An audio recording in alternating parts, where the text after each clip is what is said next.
Landon, would you like to weigh in on what in the hell is Rico Dowdle? I mean, he's a football player who plays running back, but he has the highest success rate in the entire NFL. He's averaging 5 yards a carry with an offensive line that's had a lot of moving parts and a backup quarterback. It came out of nowhere, though. So did Rico Dowdle just make himself an incredibly valuable free agent, or is the rest of the league looking at him like we are, like, I just don't know? I have to wonder.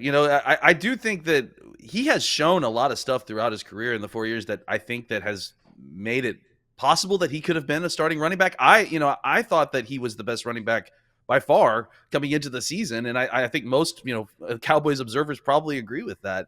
I saw in your previous segment that you were talking about giving Turpin Zeke's touches, and I think that just shows you kind of how much of a debacle it was early in the season to be feeding Zeke at the same rate that you were giving the ball to Rico, or more so in some games. So it's going to be interesting to see exactly how the league views him. I imagine that they are probably, there's going to be enough teams that is going to make it interesting on the market. But I think that the thing that's the most fascinating to me about this situation is that, running games are precluded on the running back. But I think more important than that is the offensive line. And the Cowboys have shuffled in 8 offensive linemen in the last 3 games and still been able to maintain that same kind of running attack. I think part of it is who they're playing, but I think part of it is that I feel like they may have simplified some things and just made things easier for life on that side of the ball when they're running. It just, everyone seems more in sync than they were previous to when Zeke was getting the ball more. So Brock Hoffman is the guy who more people are talking about, I feel like. But whether it's Brock Hoffman or TJ Bass over the last month or so, do you have confidence that maybe we are not having to worry about who is going to replace Zach Martin if he retires, which I think he will, after this season, and that the answer is already here?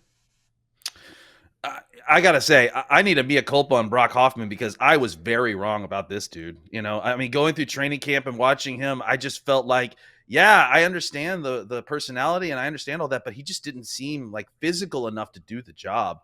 He's looked like a different player in this last little stretch. I think he's looked really good. So I tend to think that if they can find a way to, once Cooper Beebe comes back from his concussion protocol situation, I wouldn't be shocked to see him, take some snaps at guard, right? To see if maybe they could have a Hoffman Beebe combination between center and right guard.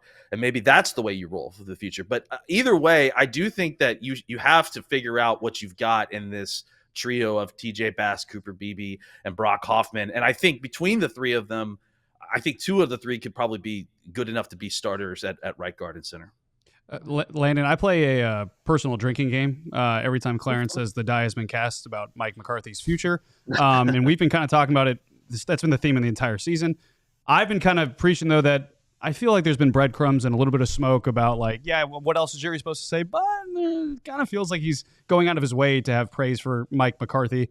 And now Mike Zimmer. He was asked today, are they tied together? And he says, I think so. What do you make of that? What do you make of the future of Mike Zimmer, the progression of the defense? And could you see, them being back together as a tandem, separate? What do you think? There's 2 things here, what I would like and what it feels like is happening. I'll go even further. To me, I think that they've been seeding, the thought into local Cowboys media for a couple of weeks now that, hey, we're priming the pump to get ready to bring Mike McCarthy back. It seems like that's what is trying to happen. All the whispers, suddenly coming up with prominent national media folks. It feels like there's a whisper campaign to try to make it okay to bring back Mike McCarthy and Mike Zimmer. And look, on one level, I think Mike McCarthy and Zimmer have done a really great job with the circumstances they've been handed. But I don't think that they should have had the job in the first place at the beginning of the season. I think Mike McCarthy probably should have been fired for, just what's happened in the playoffs these last few years. Now he's on the other side of a bad season in which I think he's done maybe one of his best coaching jobs to kind of get them to win these meaningless games in this season. And you're kind of in a weird spot where it's like you don't really want to fire him for what he's done, in getting this team to play for him. And the truth is that the players really do seem to play for him. There isn't any quit in this team. So as far as that goes, that seems legitimate to me. But I just think that, yes, I think Clarence may be right in saying that the die is cast. I'm assuming that he meant it the other way, though. I'm assuming he meant it like it's Mike McCarthy's walking out the door. I think the die is cast that Mike McCarthy's coming back. Like it's gotten to the point where when they started kind of slowly rolling that out into the media, and you started hearing whispers of, oh, what a great job Mike McCarthy's doing. And it happens to all be people that know Jerry Jones personally, like Troy Aikman and other folks. I felt like that's when the die was cast, and that it seems like McCarthy's on his way back. Yeah, one quick comment to that too. I feel like at this point of a coach in his last year who's been on the hot seat, like at this point, bad season, we started hearing rumors like, oh yeah, no, it's kind of done, or they're going to let it ride out. Yeah, nothing.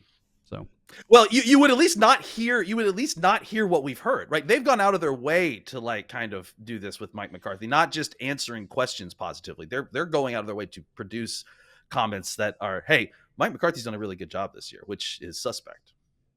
Landon, when you start talking about prioritizing guys on this football team that you'll pay this offseason, right? You take Micah and you put him in a different category because I think you have really no choice but to drop the bag on him. But you look at guys like, Jordan Lewis has played his way into a little bit of money. Rico's probably paid his way into a little bit of money.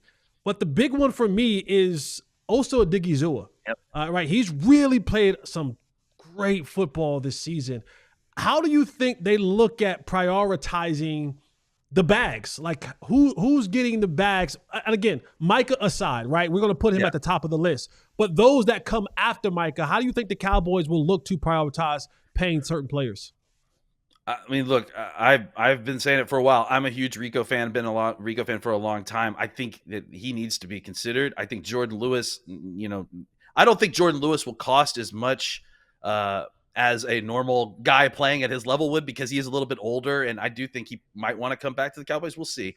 But I 100% agree that I think the Cowboys have got to find a way to bring back Osa Odighizuwa. I mean, look, even if they do bring back Osa, they still have needs at defensive tackle, right? Like without Osa, it becomes the number one need on this team, with a bullet and by quite a bit of a margin, I would say. I mean, there's a lot of free agents that are going to be coming up on this team, but this team was weak at defensive tackle going into the season and throughout the season, and that was with Osa Odighizuwa. I think he's played a lot better football these last few weeks, but I think even with Osa Odighizuwa, you're going to have needs at defensive tackle.